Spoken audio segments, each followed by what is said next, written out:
Good evening. It's my honor and privilege to welcome you to the every Saturday edition of the Nation Builders. This is the third edition of the Nation Builders. We talked to Shri D.V. Kapoor in the first edition.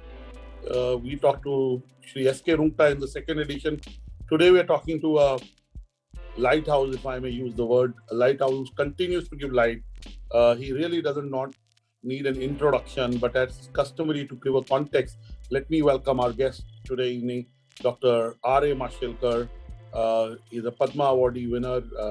He's got the highest accolades that anybody would have got. But let me formally introduce him.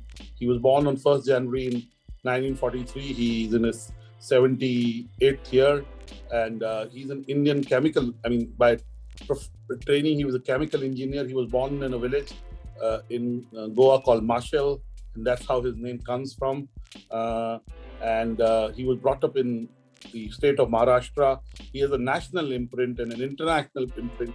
He's been India's ambassador to the world. So to say he's from Maharashtra would be but he did spend a lot of time in Maharashtra and grew up there. He was the former Director General of the CSIR, which is the Council of Science and Scientific and Industrial Research. He was also the President of the Indian National Science Academy from 2004 to 2006. He was also the President of the Global Research Alliance from 2007 to 2018. He was also the first chairperson of the Academy of Scientific and Innovation Research, ACSIR. He's a Fellow of the Royal Society, Fellow of the Royal Academy of Engineering. He's a Foreign Associate of the U.S. National Academy of Engineering, the U.S. National Academy of Sciences. And, I can go on. As I said, he's a Padma Awardee winner, and, he got Padma Shri in 1991. It's the fourth highest civilian award. Then in 2000, he got the third highest civilian award, which is Padma Bhushan. And in 2014, he got the Padma Vibhushan, which is India's second highest civilian record. Again, he has lots of recognitions, and you possibly know him, but he's an optimist. That's what I'd call. He's a nation builder, he's an institution builder, and most importantly, he wants India to improve its scientific capabilities and use this to create a social impact. I think that's how I would like to know him. So let me welcome you, Dr. Mashelkar, and start by asking you, how have been the last 17 months for you, both personally and professionally? Well, it's been a mixed bag, to be honest. I think first and foremost is there is this inner world and there is an outer world. I could visit my inner world more because I had time to think, time to introspect. There's a time for indolence, etc. So that was on a very positive side, which I was not. I was running my life like crazy. But the outer world, the pain of the outer world, particularly the way the lives got destroyed, livelihoods got destroyed, and we saw different shades of humanity. On one hand, we saw the migrant labor walking kilometers, the old grandfather along with young children, pregnant mothers and so on.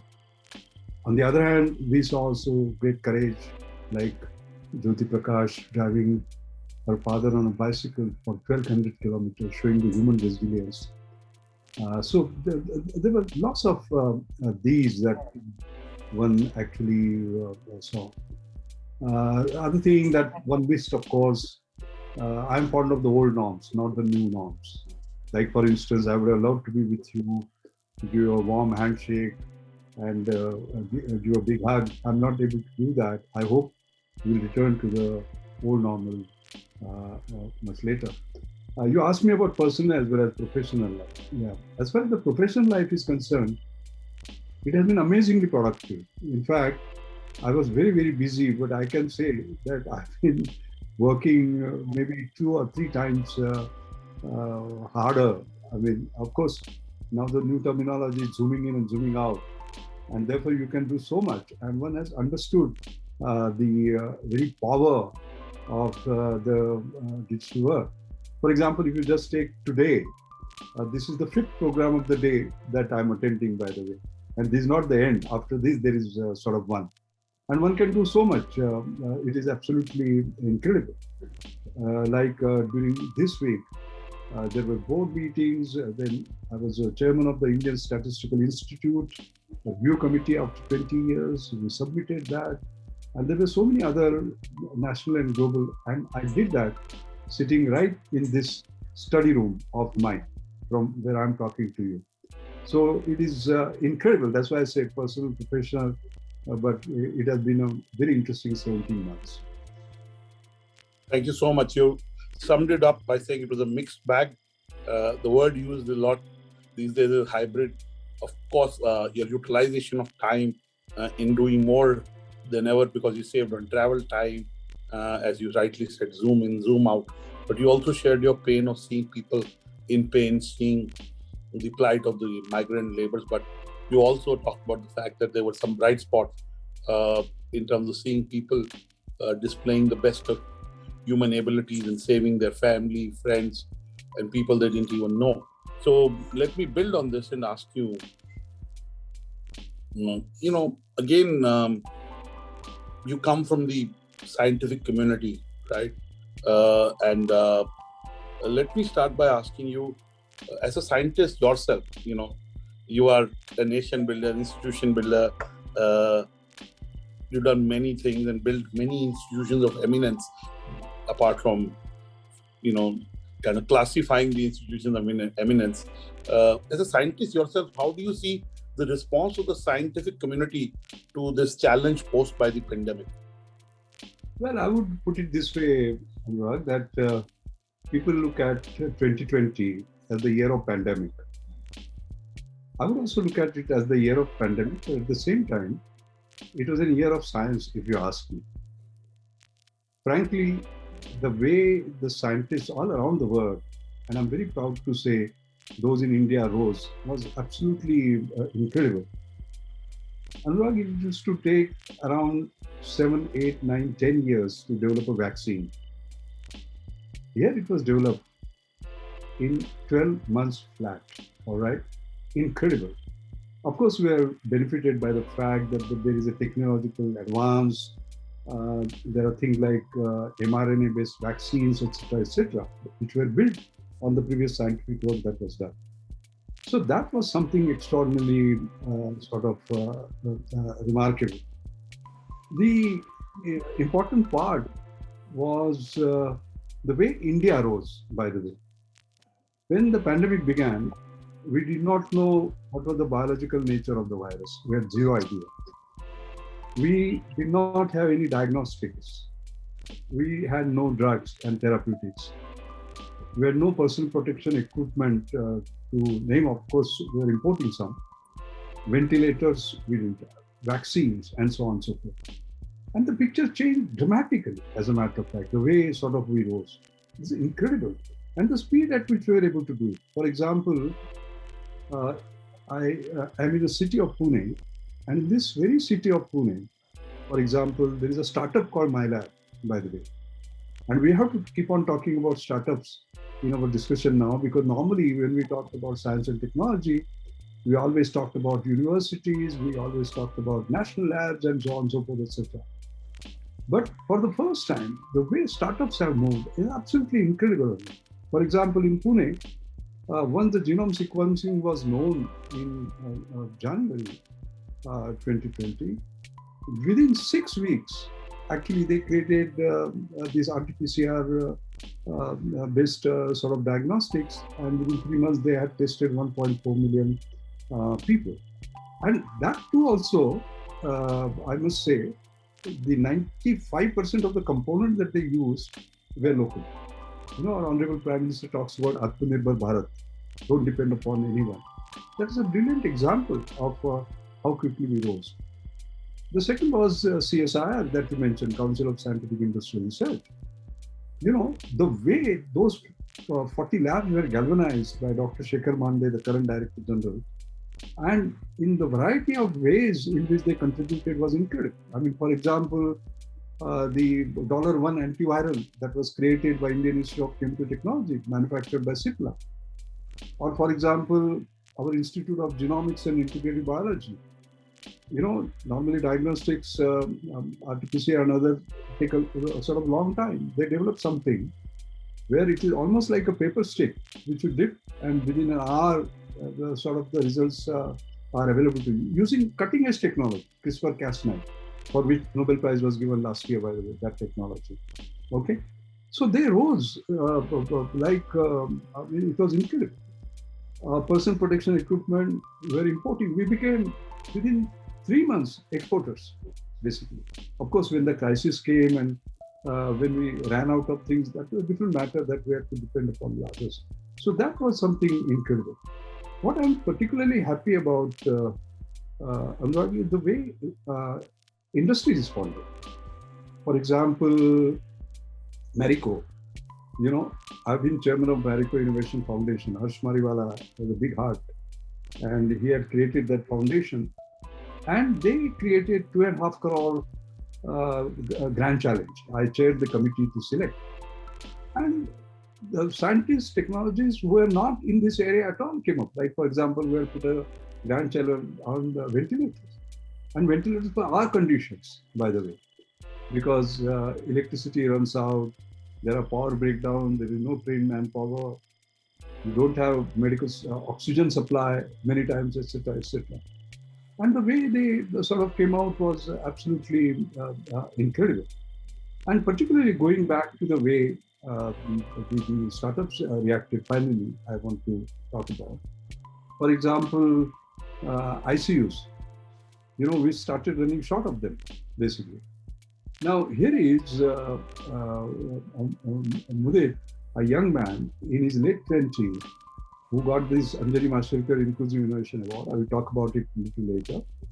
He could convert any bed into a stand-up ICU within 5 minutes.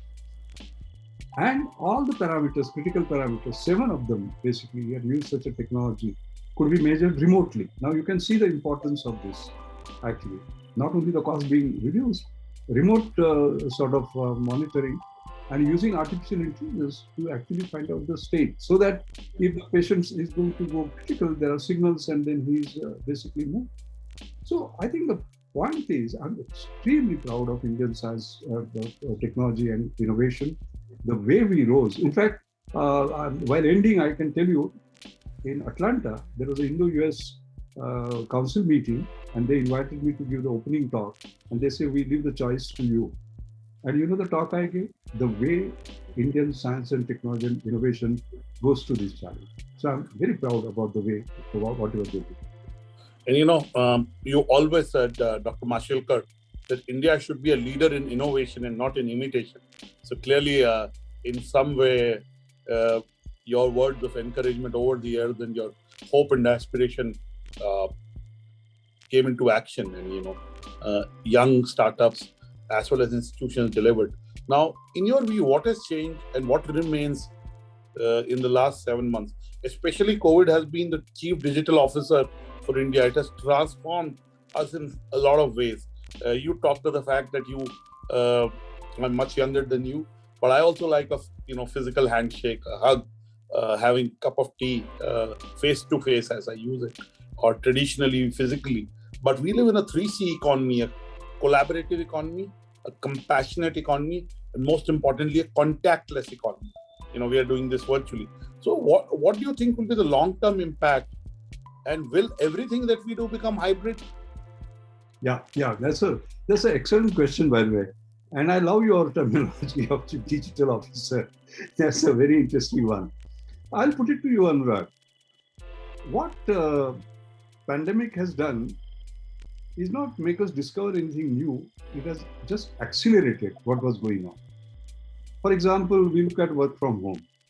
Work from home was not old. As a matter of fact, the way Indian IT industry grew, offline working that started, the Y2K problem and others, and offshoring, etc., that started long time ago. It got accelerated where all of us had no other way but to sort of work from home. You look at online learning, for example. It was on, but it was at the periphery. But what happened, for example, there were 1.6 billion children thrown out of school in 100 days. And they had no other option but to go online. So that mode basically changed. Online shopping was already on. That sort of pace accelerated. As Satya Nadella has said, for example, the digital changes they wanted to make in 2 years happened in 2 weeks. Or for example, the e-commerce, the way it grew in US, basically they say what would happen in 10 years happened in 10 weeks. Or Britain, one expert has said telemedicine, for example, the way it was going. And suddenly he said what would have done in 10 years happened again in few weeks, so as to say. So I would say that what has happened is that the processes have got accelerated. That's sort of number one. Number two is that post-COVID, what will happen is that not everything will be digital, not everything will be physical.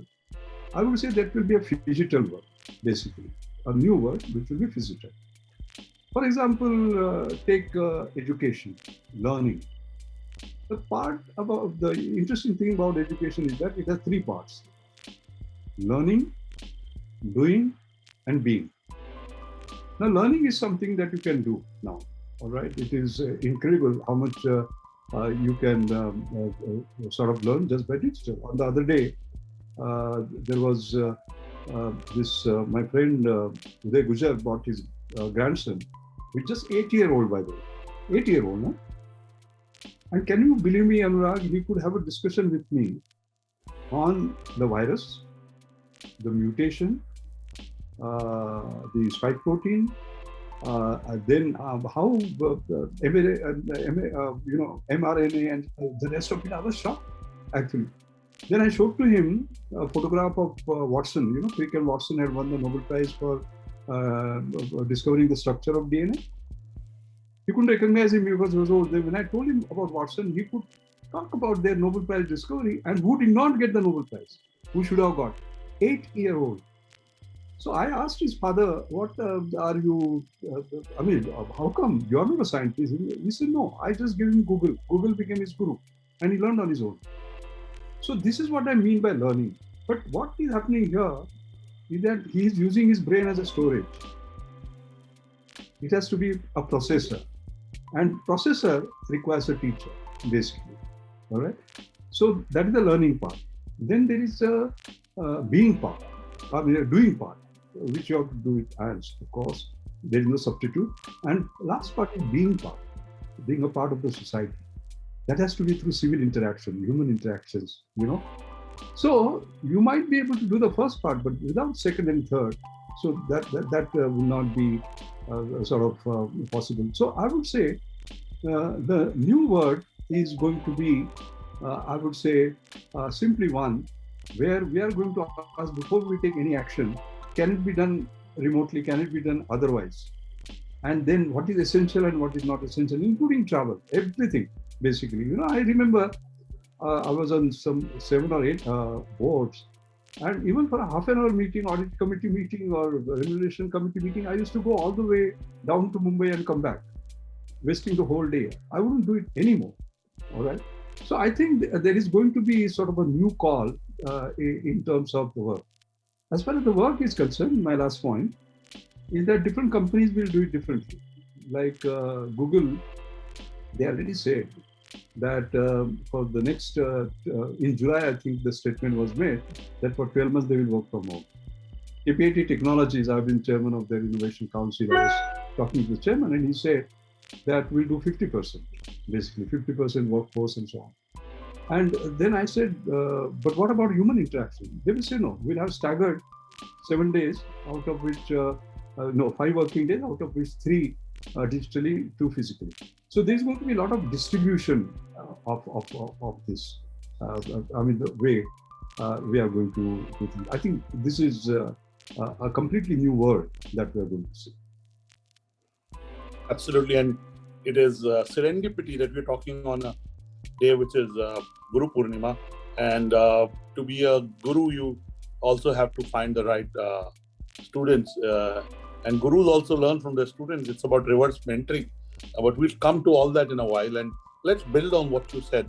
In terms of the scientific temper of the country, and this 8-year-old grandson of your friend is clearly a great example what curiosity and technology can do together.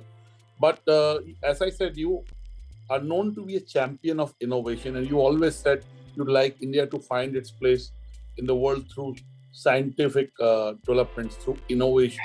And you all often said that India must stand for innovation and not imitation. Where do we stand today? You've given us examples.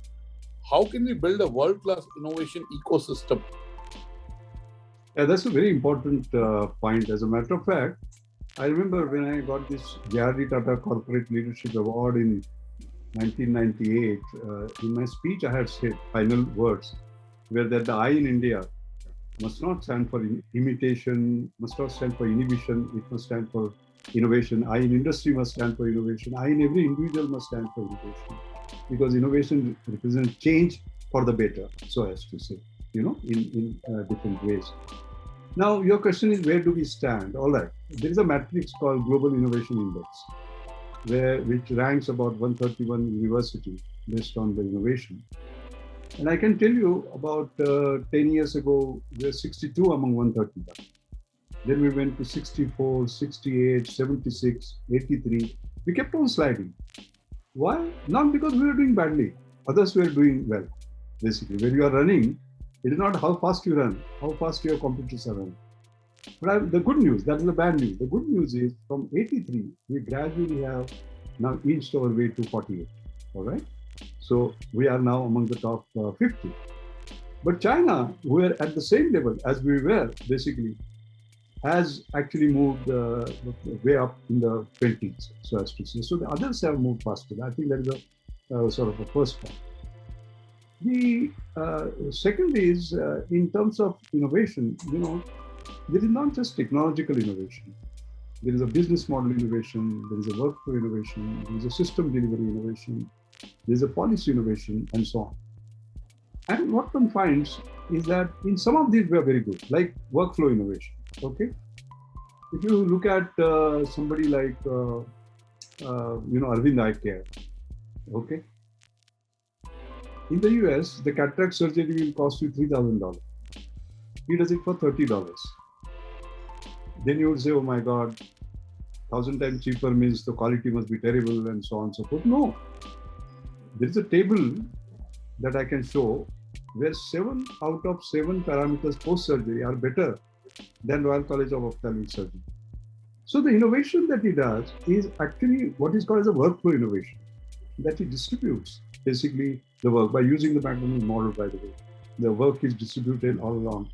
And the most skilled, most expensive job takes the least time. And the others that are routine are sort of talked about. Now, these are different kinds of innovation, like business model innovations and so on and so forth. India has been a sort of very good at that. That's the second point. Third point is that we have been great at combining innovation. And they have been transformative. I mean, look at JAM, Jan Dhan Yojana, Aadhaar, and mobile. The fastest financial inclusion took place in India. In fact, for a particular period, we got even Guinness Book of Record, the sort of certificate. Why? Because we combined technological innovation, business, the workflow innovation, system delivery innovation, and policy innovation, because Jan Dhan Yojana was a policy innovation. And you can see the transformation. In the same way, if you look at Jio, for example, they have something like 400 million plus customers today. Fastest onboarding, within 83 days, 50 million customers. That's a world record. That was done by innovation. And the benefits, again, 4 rupees per GB, the cheapest in the world, basically, and while being free and so on and so forth. Or light emitting diodes, for example, from 0.2% penetration, we moved to something like 88% penetration within 7 years, bringing the cost down from $7 to $1. That was again the procurement level innovation, in terms of integration and so on and so forth. So there are sort of all sorts of things. And we are very well known for frugal innovation, as you know, in the whole world. We are changing everything. The challenge would be basically to set higher bar. That is what is important. We can't be happy by being first to India. We have to be happy with first to the world, as a matter of fact. We have to challenge ourselves, not just make in India, but invent in India and make in India. Otherwise, we'll sort of pay for it. So there are structural changes of that kind that we have to recognize. And the last point is that what I like to call as a grassroots innovation. You have to recognize that.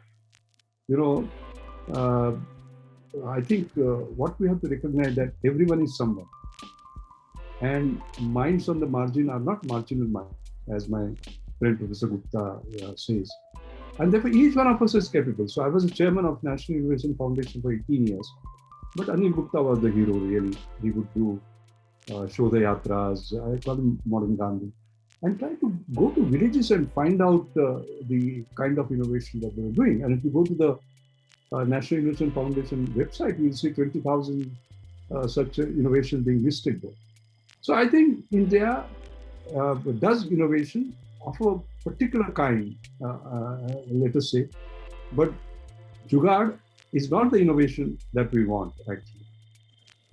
In fact, I just want to say that after COVID, I've never liked Jugaad is like a quick fix. Yes. It seems like, you're putting broken things together. I like the word frugal innovation. In fact, after COVID, we should not look at Jugaad because Jugaad is not sustainable. It doesn't help. I agree. I totally agree. And therefore, it is a systematic innovation on which we have to sort of build. And I'm very happy that the government is coming out with a new policy, science, technology, and innovation policy. That's wonderful. Yeah, and dare I say, of course, India is unique. So India's problem needs Indian solutions at Indian pricing. If it's a B2C solution and it has to impact a large number of people, then it's pricing. And you talked about Jio. One of the reasons was the go-to-market pricing of Jio, the offering of the Jio, right? So whether it was the handphone or it was the data access. So clearly, in India, the offering has to look at Indians' unique, uniqueness. And you talked about the acceleration during digital. Just to give you a data point to support what you said, Dr. Mashelkar.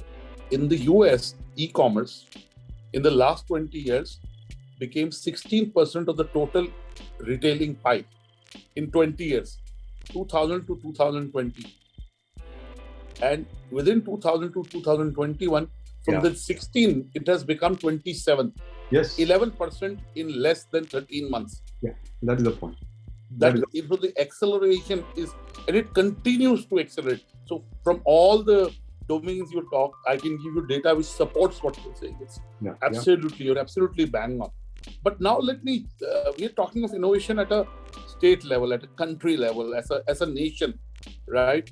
Now, one of the countries that you often talked about, and given an example, I remember meeting you in Pune at the India Booklet Fest, and there also you talked about Israel.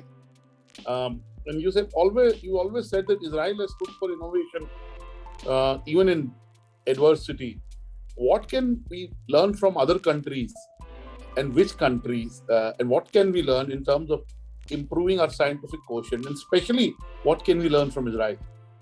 Well, that's an interesting question. Of course, Israel is different, India is different, but there is a lot that we can learn. I think the most important point is what goes in their favor is it's a unique society and a unique culture, because they always have to fight to survive and succeed, so something that is built in there. So if you look at where does innovation take place, how does it get triggered, what you have to do is to develop a questioning ability all the time.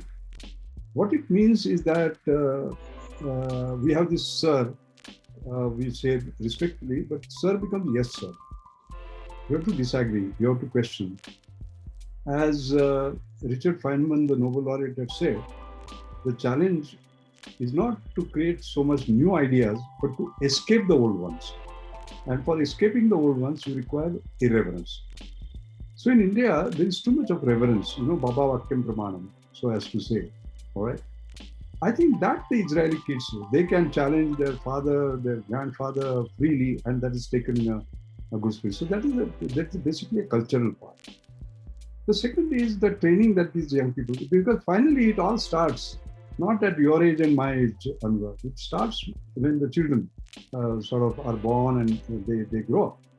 Now, if you see there, for example, the military service that they have, young people get exposed to advanced technology training and discipline at a very young age. And that matters quite a lot at an individual level. But at a collective level, if you see their investments in research and development, they're the second highest in the world as a percentage of GDP, 4.3%. In comparison, by the way, India is 0.68%. Okay, so you can see where they are. That is other thing. The other important point is the government. For example, I remember Saul Singer, who wrote that book for Israel as a startup nation. He and I were on a common platform in Australia. In Australia, I go as Sir Louis Matheson Distinguished Professor every year. So there was one occasion where both he and I were invited to address the Australian Science and Innovation Society.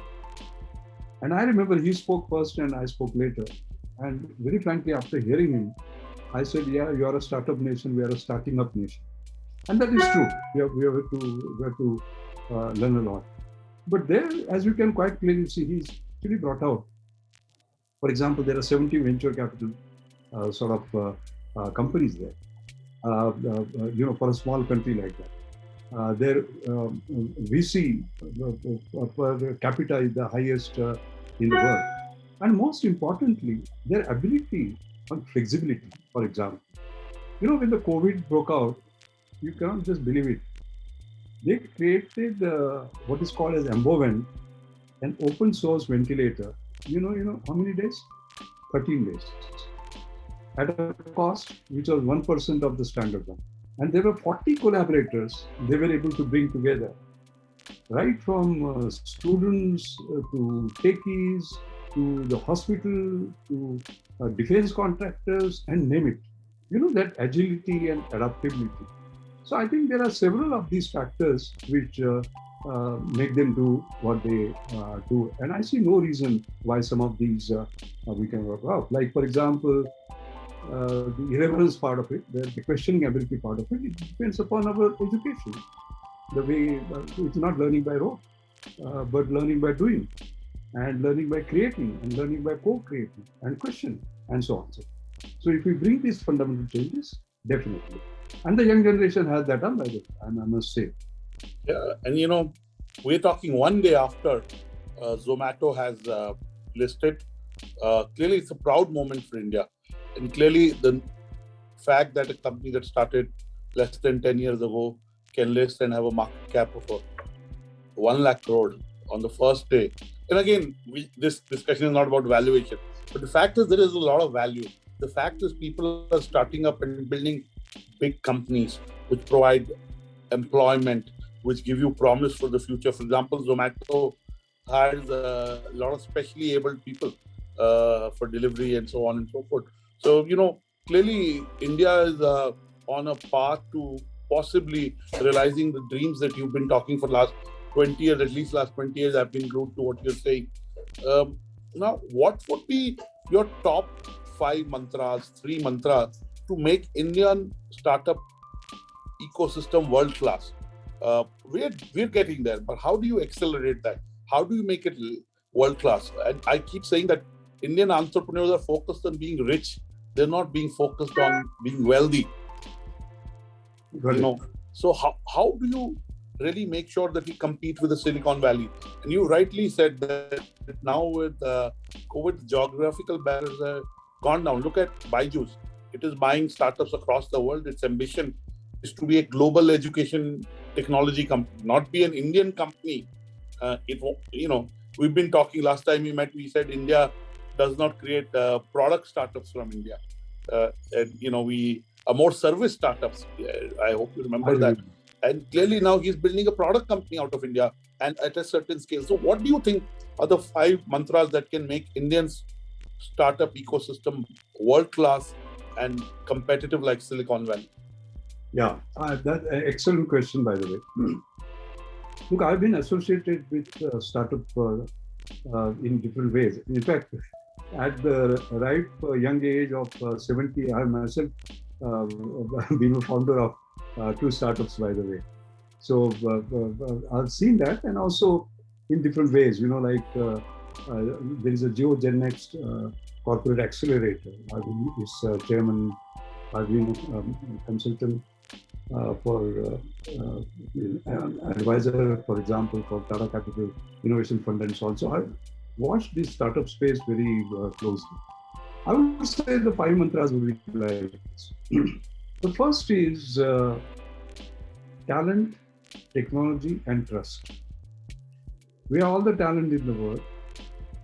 We are getting access to technology thanks to several digital technology being affordable today. You get my point, because of cloud and open source software, etc., etc. It is not expensive.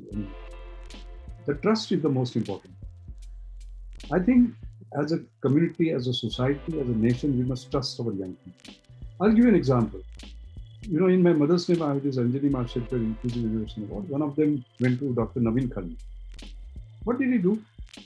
He created a dengue test, which can tell you whether not only you have dengue or not, but at what stage you are. Anurag, how much time? 15 minutes. 15 minutes. 15 minutes. And the prevailing, I hope you have never had dengue, or any one of the listeners don't have, but if they had, you will know that it takes 1 or 2 days. Here's a classic technology which was also US patented, everything. Nobody would look at it. We were importing from South Korea, from Australia, and from US. And then the pandemic broke up. And all the kids started getting exhausted. And then we had to rush to these countries. Out of these, 2 of them said, no, we can't supply in time that we had given them. One was US and the other one was Australia. But South Korea said, we will give it. And South Korea loaded those kits, unfortunately, on the wrong ship, which went to Africa.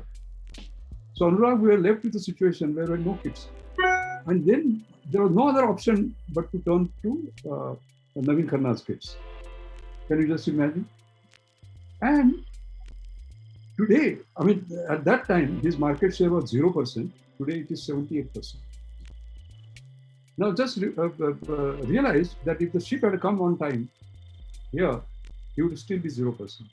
So it's a question of our trusting our own. I'm reminded of R.K. Lakshman's cartoon, where he's an eye doctor and he's looking into an eye and saying, there's a particle, I want to ask you whether I should remove, and I'm asking this because there's a foreign particle. So we have that. I think the talent, technology, and trust is the first one. The second is public procurement policy.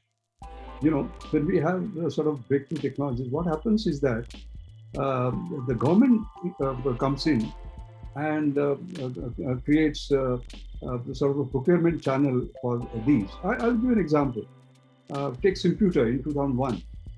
All right, this was just the need of the hour. Today, when we talk about digital divide and online learning, etc., you have seen last June there are a number of students who committed suicide because they could not afford. One farmer actually selling his only cow to buy smartphones, etc., etc.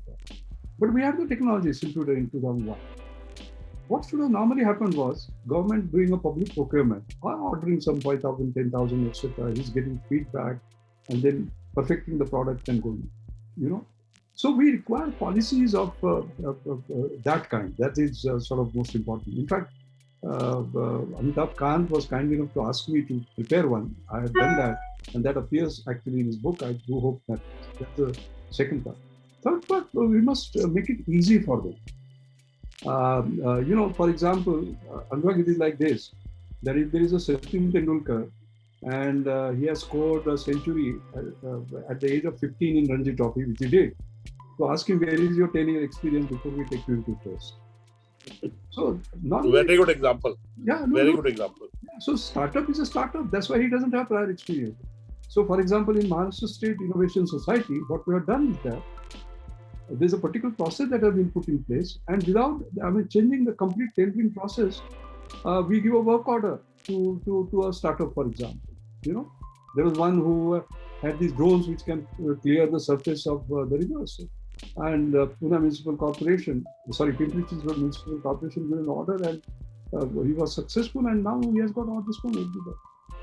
The fourth one is actually the intellectual property. I'm sorry to say that when you look at the startup quality, there is a IBM Oxford University study which shows that 90% of them will fail because they don't have innovation. There's too much of me too. We must. And you said the word imitation. Imitation. Earlier. Yeah, that's correct. So from imitation, we have to move to innovation, where we create our own, let us say, IPs on intellectual sort of property. I would like to see much more of that coming up. So I would say that these are the mantras I would like to recommend. And you know, the beauty about startups is because they are ambitious. They don't know what they don't know. It's like the bumblebee. I mean, the bumblebee doesn't know that it can't fly. It flies. They question things. They don't assume. You know, they have what you would call blue sky thinking from a, they don't have inhibitions. They don't put limits. And that's what makes them who they are. And in scientific advancement, questioning the established norms and seeing beyond them is very important. So we need to kind of encourage them and encourage that kind of temper. So now I want to ask you, it's not one of the questions that we prepared for, but just, we're again talking on a day when India has won its first medal in the Olympics. We won a silver in wrestling. And I keep thinking we don't produce enough innovations. We don't produce enough medals in Olympics. Is there a correlation? Well, I wouldn't say yes to that straight away, because innovation is a game of the mind, so as to say. There is no reason why India should not be winning field medals which are equivalent to Nobel Prize in mathematics. Mathematics doesn't require resources; it requires only this. All right. Why India should not be the chess champion, world chess champion all the time? These are minds. Similarly, innovation is all creativity, as a matter of fact. So what holds us back are the inhibitions. Will it work? Will it not work? And the inhibitions are from internal as well as external. We start from, our parents saying, don't touch it. That is where the sort of problem begins. That attitude where you allow people to sort of fly off. Like I'll tell you the experiments that I did. For example, at National Chemical Laboratory, when I was director, Anurag, I created what is called as a kite flying fund. What is kite flying fund? An idea whose chance of success is 1 in 100, I will support. And of course, I kept very small budget, 1% budget, because by definition, you are supporting better. But the way then people tried the sort of new ideas, it was incredible, as a matter of fact. Then when I went to CSIR, I didn't want to call it kite flying fund because, Parliament is just 1 kilometer away and there will be public funds being utilized for housing, etc. I called it New Idea Fund. Basically, experimentation. Experimentation, pushing the boundaries. Thinking beyond that. See, the good innovator is one who has two characteristics. He does not know it cannot be done, first. And he is able to see what everybody else sees, but thinks of what nobody else thinks. These are the two. Beautiful. And that can happen, when you support that. So I supported that. And incredible. I mean, like on spin computing, we got US patents. And then I created these grand challenges like liquid crystal display. I created a New Millennium Indian Technology Leadership Initiative where private sector will get money at 0% interest and public institution will get grant and they will work together. And I gave grand challenges which look impossible, like creating a liquid crystal display which is 100 times faster than sort of what we have. And incredible, the Liquid Research Center, Crystal Research Center in Bangalore came out. We got US patent. But then we did not have the ecosystem to take it forward. For ideas to impact, there are several other parts of the ecosystem, that we require. We did not have that. So I think the basic issue is that Indians are capable of that. They need to be supported by the trust, as I talked about, the confidence and the support, and particularly at an early stage. Basically, our venture capital companies cannot become vulture capital. They have to become adventure capital, risky, because when you take those risks, that is where sort of it pays off. That is the central idea. Absolutely. I think clearly I call it meritocracy capital, but we are talking the same thing. Now, you were a scientist and you were leading scientific institution, and then you went on to the board of some of India's biggest and most venerable companies. You can even call it institutions by itself. You're on the board of Reliance, in the board of Tata, you're on the board of KPIT, and I can go on. Now, as a scientist, when you were on the board of these large Indian companies, what came to your mind? What did you think could be done better? And give us your experiences from being on the board of these large companies as a scientist. And of course, the beauty about innovation is that apart from scientific temper and discovery, it needs a commercial go-to-market strategy also. So, would love to hear about your experiences when you were on the boards. Yeah, no, that's that's very interesting. I'll tell you, as a matter of fact, I've been a student all my life and will continue to be. And I learned a lot by just sitting on the board, for example, in terms of business, in terms of strategies, in terms of markets, go to market, and how do you remain resilient and whole range of things. I think, and the companies that I sat on, by the way, one was Reliance, which was very different from Tata Motors, which was very different from Hindustan Lever.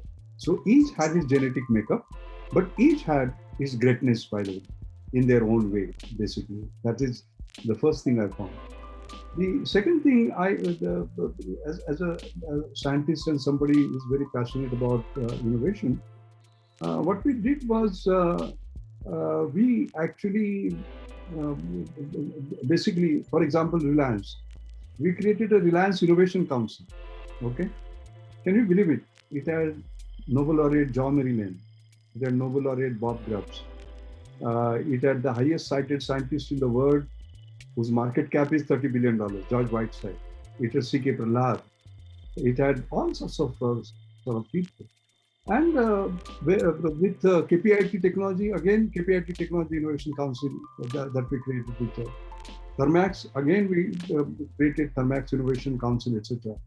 So what I tried to do was that I tried to sort of push and promote innovation, like I had done in public institutions there, etc. And the results were absolutely remarkable, I would say. Of course, each company did it differently. That's a different matter. I cannot say that before I joined them, they were not doing innovation, but we gave it a different dimension. I would put it this way. That was my... Beautiful. So clearly, you're somebody who espoused the concept of Gandhian engineering. You pioneered it. You gave a concept of more for less for more. I understand your paper in the HBR, in the title as Innovation's Holy Grail, more from less for more, has been ranked as amongst the top 10 must-read papers in innovation. Can you tell us about Gandhian engineering and your MLM mantra? Yeah. I'll tell you about that. The way it happened is like this. The Australian Academy had honored me with a fellowship. And in Canberra, I was supposed to give a talk on innovation. And I was the first Indian in 40 years that they had honored. So I said they don't know enough about India, because otherwise they would have found 100 people who are better than me. So I wanted to say something, which they had not heard of. So I titled my talk as Gandhian engineering. And I said, you people know about computer engineering, chemical engineering, etc., etc. But I'm going to talk about Gandhi. Now, there were two tenets. The first is, Mahatma Gandhi had said that there is enough for everyone's need, but not for everyone's greed. Agreed. So what he was saying in essence was getting more from less. That means use less and less exhaustible resource and create more and more out of it, so that you can save it for your great-grandchildren. And that was one. The second tenet that he had was that you must do the benefits of science must reach the poorest of the poor. That means for all. Okay. So more from less for more and more and more people, not only the current generation but the future. That became MLA. And then what happened was that C.K. Prahalad and I were on boards of several programs. So we kept on talking, and we were there on Microsoft India Advisory Board. We were both on Hindustan Unilever Board, Reliance Innovation Council, which I was chairing, was a member. So we kept on talking. And that HBR paper that we talk about, Harvard Business Review, came out of our discussions. And it is called Innovation's Holy Grail, More from Less for More, and has been ranked, you are right actually. And in fact, unfortunately, by the way, that was the last paper C.K. Prahlad wrote, Now, the essence of that particular paper was that, when you look at business, one aspect is doing well and doing good. For example, Bill Gates makes a lot of money and then says, oh, I must take care of the poor, and he creates a foundation. That is doing well and doing good. But there is another part, which is doing well by doing good. That means doing good itself is a good business. Like you mentioned about Jio, if you are giving 4 rupees per GB, you are doing good to the people, so as to say. So how do you do that? And for that, how do businesses have to change their mindset? That means you don't have the same pie and try to cut a greater piece of the pie, reducing the competitors, but you expand the sort of size of the pie, so as to say, by having more consumers. You get my point. So that actually gives that particular strategy. So that was Gandhian engineering, and that has become extremely popular. In fact, I must say, I went to World Bank, talked about it, and they saw merit in it. And they created a $55 million project in Vietnam on inclusive innovation, more from less for more. After we wrote that paper in July 2010, in November, World Economic Forum had half a day session on more from less for more. Asian Development Bank invited me to speak about that. Even in China, in Beijing, by the way, I was invited to speak. Of course, China is now way ahead, but it is interesting. And European Union, by the way, European Commission in Brussels, they had invited me to speak about it, and they incorporated that kind of a strategy in their businesses. So it has created an announcement because what it means is that what you basically talk about, Anurag, is the following. That if you look at pandemic, for example, it's a disaster. Poor are the worst hit, and the people have moved from poor to extremely poor. Okay, so what we require is that despite income inequality, how do you create access equality? That is basically the point. And Gandhian engineering does precisely that, and that's why that became so popular. Absolutely. At the end of the day, you want to, profits are important, but people, planet, and purpose are equally important. And now I just want to ask you, you've been an author, of course. You've also written this book. And again, I was lucky to get a copy in 2019, Leapfrogging to Pole Vaulting. And it also won the Best Business Book of the Year award at the 2019 Tata Lit Fest. Now, what prompted you to write this book? And what do you think has been the impact of the book? Yes, I'm very glad. I was wondering when you would ask me this, because this is very close to my heart. This is the book, right? Leapfrogging to Pole Vaulting, which you have. Now, the way it came out, I told you that I was chairman of Reliance Innovation Council. And as you know, Mukesh Bhai's thinking is always audacious, forward-looking, and incredible. So one day we were talking, and he said, "Doc, we must leapfrog." So I said, "Let us revisit the concept of leapfrog. Why does the frog leap? Frog leaps because he's afraid of the predator. He's afraid of the enemy, and he jumps a few feet as a proactive measure, by the way, as a reactive measure. Okay. So I said, because we are afraid of the competitors, should we jump a few feet to safety, or should we pole vault? The size of the pole determines the size of your aspirations, and you can go miles. And then there was a different analogy that was brought up, like, for example, you can keep on increasing the benchmark and how you can go higher and the rest of it. And Mukesh Bhai absolutely loved it. And we created a program, leadership program called Beyonders. Okay. That means young people who are able to think beyond the rims of possibilities and sort of create. And as you can see, the way Reliance has moved is absolutely incredible. So here are young people who are trained to think big, on whom bets are actually made. That became sort of beyond. Now you would say, what is the impact of this? This book has sold very well, by the way, apart from being the bestseller.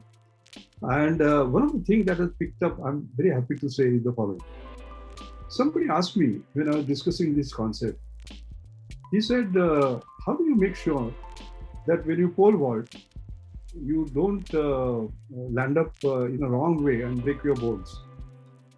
How do you make sure that success is assured? That is where chapter 3, you will say, is actually the assured framework that we have created. So to be successful, there is a matrix, affordable, scalable, sustainable, universal or user-friendly, all right, rapid, excellence in terms of technology, and distinctive. And each of these, by the way, can be quantified, basically. Like affordability, you can put number, scalability in terms of target population that you want to reach, and so on and so forth. And sustainability is sort of most important, because sustainability not only in economic terms, because you can't depend upon government subsidies. Government change, subsidies change. Okay. Environmentally, it is not green, it will not work. Society has to accept. Like, for example, society doesn't accept nuclear, society doesn't accept GMO, etc. So all those are incorporated. And Anurag, I'm very happy to say it has spread like wildfire. For example, I used it when our Honorable Prime Minister created Swachh Bharat mission. There was a committee under me, standing committee, on selecting the best technologies from around the world for drinking water and sanitation. Now we make it pass through the assured framework, by the way. Each one of it is basically technology. Corporates are using it, like TCS was telling me on the other day, for the first screening they use it. Investors are using it when the projects come to them. National labs are using it to sort of which projects to fund, which project not to fund. It is being used for sort of monitoring. So when you ask me what is the impact, I would say that assured framework, and by the way, the assured framework is being used for awards like Earthcare Awards, or Marico Awards, or national awards, etc. And finally, Bombay Management Association last year created an Assured Enterprise Award. And the first one, you can guess who it with, Byju's, by the way. He had not, by the way, grown up exponentially when the award was given. It happened sort of late. I'm not saying it happened because of the award, but the scalability part and the process got to the right.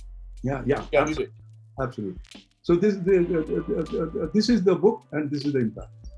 There are some comments and questions. I'll take them, but my last two questions. One is, Dr. Mashelkar, you won all kinds of accolades, right from the government to the scientific community to the business community. You made an impact, written a book, you continue to be active today, continue to be giving your advice, being on boards, both profit and non-profit boards. You've written books, you've chaired institutions, you're known globally. You seem to have done everything. What's left? Is there a bucket list you have? I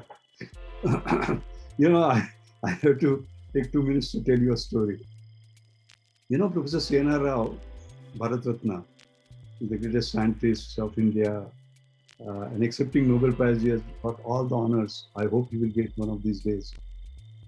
He has been my guru, mentor, and so on. At different stages, my gurus have been different. Like my mother was my guru, Professor M.M. Sharma, with whom I did my PhD, Professor C.N.R.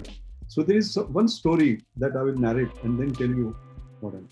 So what happened was that I became Fellow of Royal Society, FRS.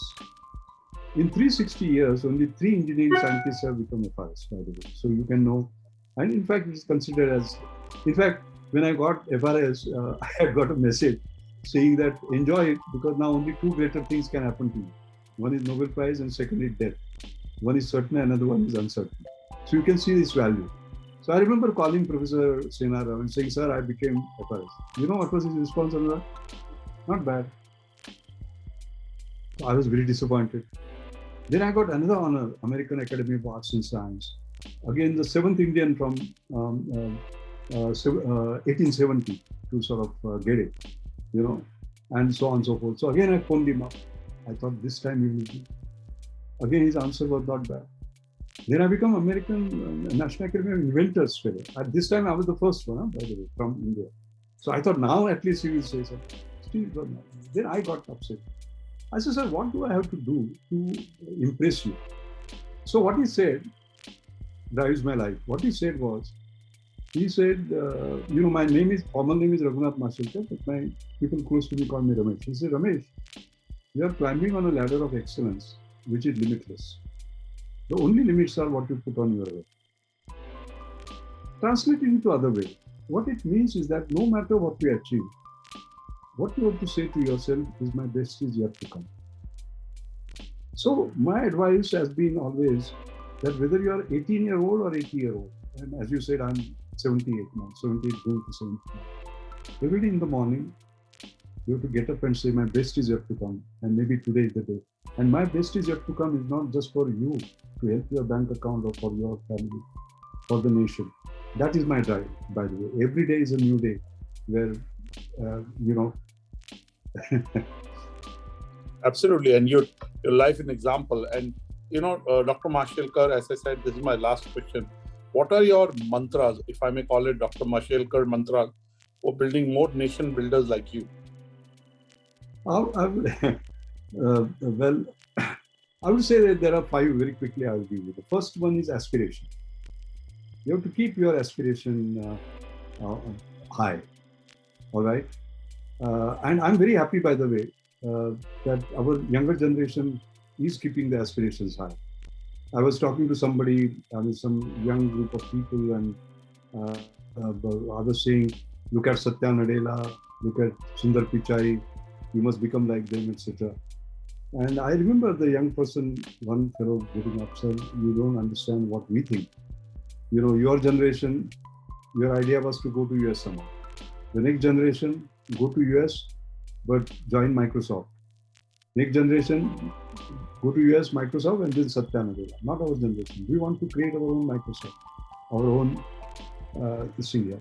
So I think that aspiration, keeping that aspiration, or like when I took over as director of NCL, on the very first day I said National Chemical Laboratory will be International Chemical Laboratory. We will export our knowledge to the best in the world. And in 2 years, we were able to license 3 of our US patents to General Electric. We had 40% share on polycarbonate.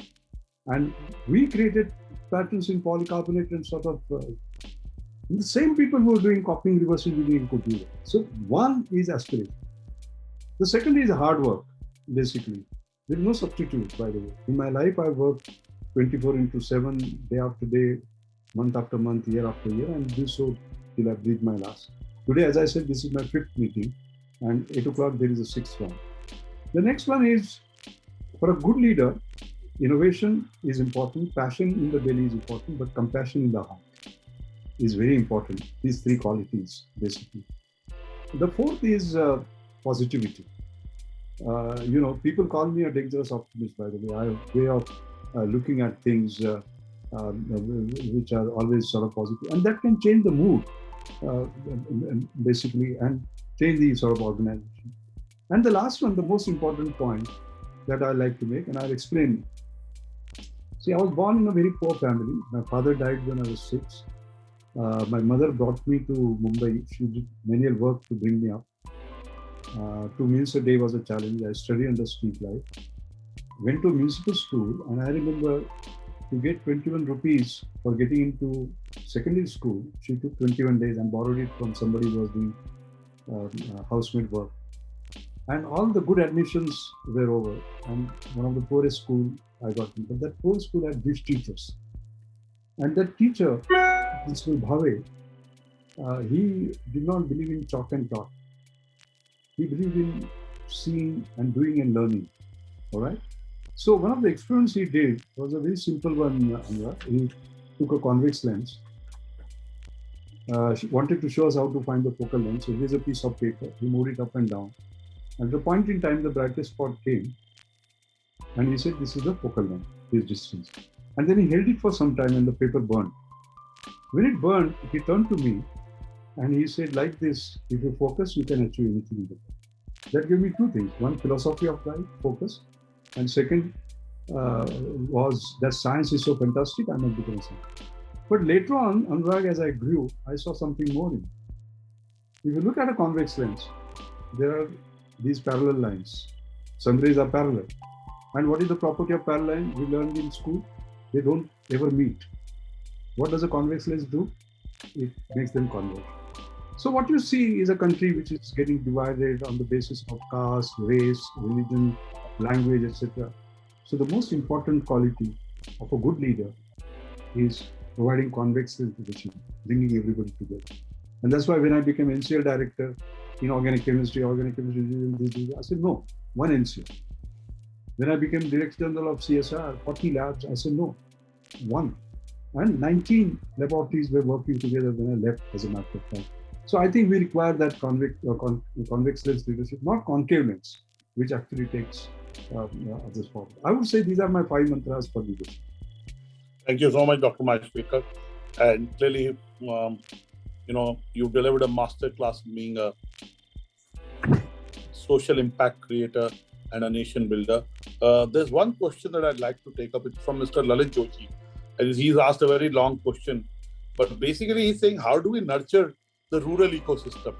And you alluded to the fact that, when you were with Professor Anil Gupta, his outreach to villages and to go and see innovation at the grassroots and then kind of bring it up was something that you championed along with, you encourage. But how do we bring frugal innovation in rural India is what Mr. Joshi is wanting to know from you. Yeah, that's a very important question, because if we don't deal with that, we will not be creating, let us say, India of our dreams. And what I want to first emphasize, like I said, minds on the margin are not marginal minds. So you have fantastic talent in the rural areas. And I've seen that. For example, Pune International Center, we have a competition for rural children, for example, and we honor the best ones. The last one that we had physically, there were 17 winners finally, out of which 14 were girls, as a matter of fact. I think we must give a sort of an opportunity for these kids. That is the first part, because the fact that they come from there. The second is the issue of making them wise, giving access not only to education, but also an opportunity. But most importantly, as you know, in life, ability, attitude, and aptitude matter. While you are developing their ability, the rest of the soft skills and other things, we must build up, because many times they are fantastic, but simply because of these things, they don't get an opportunity. The third is the technologies which represent Gandhian engineering, as a matter of fact. They must be taken to them. I'll just give you an example, just to conclude, to illustrate the point. Making technology work for them is very, very important. All right. Now, just imagine, Anurag, that there is an old lady who has pain in the chest, and her ECG has to be taken, and she is in a village. What do you have to do? You have to put her in a bullock cart or a motorcycle or a jeep, and take her a few kilometers away. Okay. Can we have an alternative where, without going anywhere, her ECG can be taken? It looks impossible, but it has been done. The Anjani Mashelkar Inclusive Innovation Award, which was won by Rahul Rastogi, for example, it created a portable ECG, and here it is. How does it work? It's simple. You put your 2 fingers on the sensors, your thumb, for 15 seconds. Here is your sensor. This is your heart. 15 seconds. Below the heart, 15 seconds. And if you have downloaded an app called Sanket, the ECG goes there. And it's a 12-lead accurate sort of ECG. Cost not even 5 rupees. The cost of this device is only 2,500, by the way, which can be used by the entire village, to be honest. Okay. Now, what it means is that it is transformational. Basically, when you create something like this, or somebody else got this breast cancer, Mihir Shah, for $1, by the way, actually. All right. And it can be done painlessly, sort of remotely. And innovations of that kind, which can make a difference to the sort of rural villages. So making high technology work for the poor has to be the challenge, because making high technology work for the rich is very easy. 11 Mashelkar, Anjani Mashelkar Inclusive Innovation Award, by the way, you can see it on our website, foundation website. All of them can transform the rural village system, whether they have to do with ECG, breast cancer. Great example. Yeah. And what I like about, of course, you named the awards in the memory of your mother and to honor her, the fact it's leading to an output. These awards just not look at the device that's been created that is helping people. So I hope Mr. Lalit Joshi's question is answered. There's one more question. He has comments also, but I'll take the question. Dr. M. Anant is praising you and says, it is always a pleasure and motivation to hear you, your energy and passion with which you put forward and relive your ideas and experiences drives the message very well. And then he goes on to ask, what should any organization do for the culture of sustained innovation and excellence to be embraced by everyone in the organization? So is there a playbook to innovation? Well, I would put it this way. I think the dictum is innovation is a way of life. And once you start acknowledging, because innovation always brings in a change. So there has to be a cultural shift to accept change. Without that, you cannot do innovation. Innovation, doing it differently, making a difference. So I would say making that cultural shift is the sort of first part. And once you do that, then the rest actually follows. I would answer it in this way. And then, of course, there are rewards and incentive systems in everything that we do that can be created or honor those who have basically done it. I'll tell you, the issue is like this, that in every walk of life you can do that. I know Professor Anand, he's from a university and it's a wonderful academician. So let me give you an example. Like, for example, the teachers and the students, right? Now, how do they interact? The teacher says, on Tuesday in room 213, come at 2:30 p.m., right? Technology. Supposing you create a WhatsApp group of 30 people, you don't have to do that at all. You don't meet them once in a month, you meet them every minute, so as to say. And I remember when I was the chairman of the governing council of IISER Bhopal, we said innovation in teaching and innovation in everything that you do will be rewarded. And you cannot believe it, the number of changes that actually took place. Is it difficult to do that? No, it is not. But that cultural shift, and particularly sort of orienting the entire organization to make it innovation as a way of life, by making that cultural shift, and we acknowledge change, we welcome change, and we adopt change. I think that's the basic.